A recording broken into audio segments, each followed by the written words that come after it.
Hello दोस्तों, स्वागत है आपका स्लीपी क्लासेस में। आज के हिस्ट्री के प्रीक्योर की कहानी देखते हैं क्या है, राइट।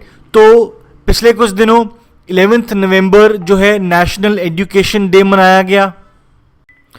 नेशनल एजुकेशन डे जो है क्यों मनाते हैं? Because it is the birth anniversary of Maulana Abul Kalam Azad, the first education minister of India.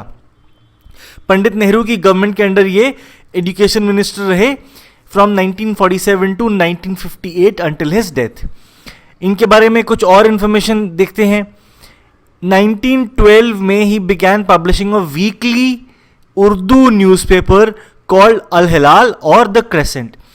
काफ़ी फेमस हो गया ये because of the anti British stand of the newspaper, particularly its criticism of Indian Muslims जो ब्रिटिश को लॉयल थे।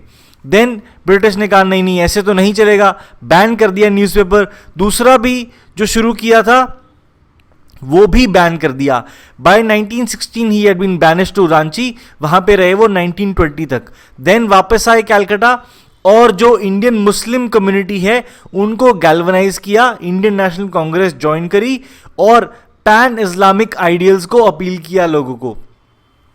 खिलाफत movement 1920 से 24 तक जो रही उसमें इन्होंने काफ़ी अहम भूमिका निभाई, in fact even enlisting the support of Mahatma Gandhi.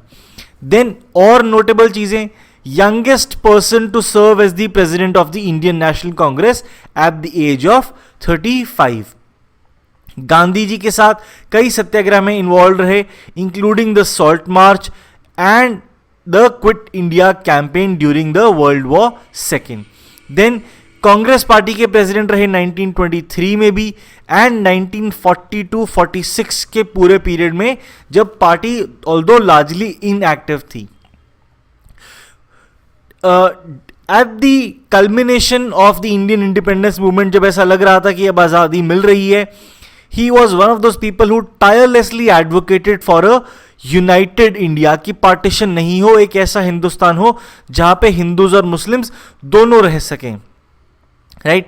But of course we know कि ये पॉसिबल नहीं हो पाया। वेवल प्लान जब हुआ तो कांग्रेस की तरफ से जो दो रिप्रेजेंटेटिव्स थे उनमें से एक अबुल कलाम आज़ाद भी थे। देन जब पार्टीशन हुआ, इंडिपेंडेंस मिला, he served as the minister of education in the government of Jawaharlal Nehru from 1947 to 1958 when he passed away. इनकी जो ऑटोबायोग्राफी है India wins freedom was published posthumously in 1959. In 1992 he was awarded the Bharat Ratna. तो कुछ brief information about मौलाना अबुल कलाम आज़ाद।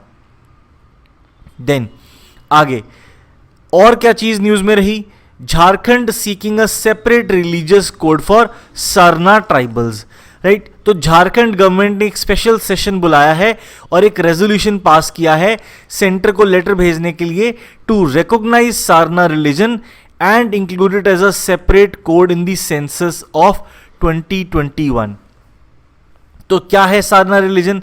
इस religion के जो followers हैं ये कुदरत, नेचर को प्रे करते हैं और क्या मानते हैं? जल, जंगल, जमीन। The followers pray to trees and hills और मानते हैं in protecting the forest areas. जल, जंगल, जमीन, राइट। झारखंड जो है it is home to 32 tribal groups, जिसमें से 8 ऐसे ट्राइबल ग्रुप्स हैं who are in the category of PVTG, particularly vulnerable tribal groups। एक मुद्दा और है जो कई टाइम से चले आ रहा है कि कुछ तो ट्राइबल रिलीजन्स जो हैं, ट्राइबल लोग जो हैं वो हिंदू रिलीजन के कस्टम्स प्रैक्टिसेस फॉलो करते हैं, बट कुछ हैं जो क्रिश्चियनिटी को कन्वर्ट कर गए हैं, राइट। इसके बावजूद भी ये माना जाता है कि 50 लाख ऐसे ट्राइबल्स हैं पूरे देश में, इंडिया में, who identify Sarna as their religion as per the 2011 census, despite the fact कि it was not a separate religious code in the 2011 census, right? तो ये मुद्दा है। अब बहुत सारे ट्राइबल्स ऐसे हैं झारखंड में पर्टिकुलरली जो क्रिश्चियनिटी को कन्वर्ट कर गए हैं। 4% क्रिश्चियंस हैं झारखंड स्टेट में, majority of whom are tribals. अब मुद्दा एक ये है कि कई ऐसे ट्राइबल्स हैं जो क्रिश्चियनिटी में कन्वर्ट कर गए हैं, जो रिलीजियस माइनॉरिटी का भी फायदा लेते हैं, reservation as a religious minority, as well as the benefits given to scheduled tribes, right. तो ये एक बोन ऑफ कंटेंशन है कि दोनों तरफ बेनिफिट्स नहीं मिलने चाहिए, राइट। एक इशू ये भी है कि 1931 के सेंसस के अकॉर्डिंग 38% पॉपुलेशन ट्राइबल्स थी झारखंड स्टेट में, अगर हम उस रीजन की बात करें। 2011 का सेंसस जो है वो 26% बताता है। अब ये जो ड्रॉप है इसका एक रीज़न ये भी है कि बहुत सारे ट्राइबल्स स्टेट से बाहर गए हैं काम करने के लिए, और जब वो स्टेट से बाहर चले जाते हैं, in other states they are not counted as tribals. तो एक ये भी इशू है कि अगर सेपरेट सारना कोड होगा, रिलीजियस कोड होगा सेंसस में, तो ये ट्राइबल पॉपुलेशन जो स्टेट के बाहर है, ये भी पॉपुलेशन, ये भी सेंसस 2021 में फिर रिकॉर्ड हो जाएगी। और जो 5th शेड्यूल के अंडर राइट्स दिए जाते हैं उनको भी प्रॉपर तरीके से आप बिस्टो कर पाएंगे उन लोगों को जो झारखंड स्टेट से बाहर है, या अपनी स्टेट से बाहर जो ट्राइबल्स काम कर रहे हैं, रह रहे हैं, राइट। तो ये पूरा इशू है जो चर्चा में रहा है पिछले कुछ दिनों में। देन गुरुद्वारा दरबार साहिब जो है ननकाना साहिब जो है करतारपुर में, ये भी न्यूज़ में रहा। क्यों? क्योंकि 1st एनिवर्सरी सेलिब्रेट करी गई हिस्टोरिक करतारपुर कॉरिडोर की। तो last year 550th birth anniversary जो थी गुरु नानक देव जी की, उसको एक्नॉलेज करते हुए, कमेमोरेट करते हुए करतारपुर कॉरिडोर बनाया गया था between India and Pakistan for those religious tourist who want to go on a pilgrimage. एक तरीके से पिलग्रिमेज ही है, राइट। तो जो करतारपुर साहिब जाना चाहते हैं, गुरुद्वारा ननकाना साहिब, राइट।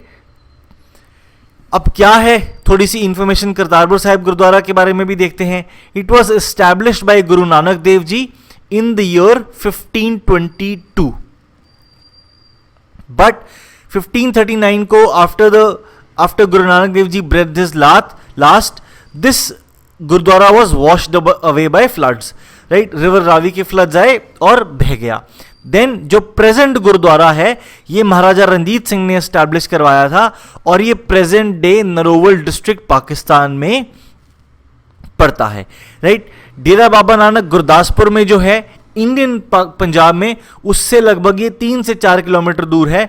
तो before Kartarpur corridor was established, यहाँ पे जो गुरुद्वारा है डेरा बाबा नानक, यहाँ पे लोग जाते थे। गुरुद्वारा शहीद बाबा सिद्ध रंधावा, यहाँ पे बाइनोक्युलर्स इस्टेब्लिश किए गए हैं, सेटअप किए गए हैं लॉन्ग रेंज व्यूइंग के लिए, और यहाँ से लोग इस करतारपुर साहिब गुरुद्वारा को के दर्शन करते थे और मत्था टेकते थे before this Kartarpur corridor was established. एक बहुत सिग्निफिकेंट चीज जो है जिसके वजह से ये गुरुद्वारा जाना जाता है, this was the first place where the tradition of langar was started by Guru Nanak Dev ji, called the Guru का लंगर और गुरुज किचन। कि कोई भी इस गुरुद्वारे में आता था वो खाली पेट नहीं जाता था, वो खाना खा के ही उसको भेजते थे। तो गुरु के लंगर की जो प्रथा है वो इस गुरुद्वारे में शुरू की, राइट। आगे बढ़ते हैं। World Ayurveda day 2020। तो इस साल का जो आयुर्वेद डे का जो थीम है वो है Ayurveda for covid. World Ayurveda day मनाने की जो प्रथा है 2016 में शुरू हुई, यानी कि ये 5वां वर्ल्ड आयुर्वेद डे था। ये जो आयुर्वेद डे है ये मनाया जाता है ऑन धन्वंतरी जयंती, राइट। धन्वंतरी जयंती के दिन मनाया जाता है ताकि इसको पॉपुलराइज किया जा सके, इसको ग्लोबल लेके जाया जा सके, राइट। इस साल का जो वर्ल्ड आयुर्वेद डे है मिनिस्ट्री ऑफ आयुष ने ऑर्गेनाइज किया है with a special focus on the present pandemic of covid, right. 13th lunar day in Ashwini month को फॉल करता है।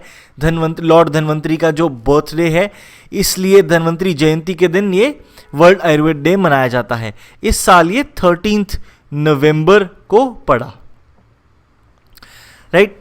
अब माना जाता है कि लॉर्ड धन्वंतरी जो हैं ही इमर्ज्ड विद अमृत कलशम और अमृत कलश और अ पॉट ऑफ अमृत और nectar, right.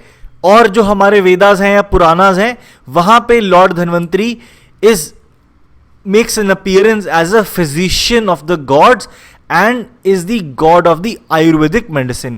He is an avatar of Lord Vishnu, अवतार हैं लॉर्ड विष्णु के। और आयुष मिनिस्ट्री के बारे में देखते हैं। आयुर्वेदिक कोविड-19 ड्रग आस्था 15 की मैन्युफैक्चरिंग का अप्रूवल दे दिया है मिनिस्ट्री ऑफ आयुष ने।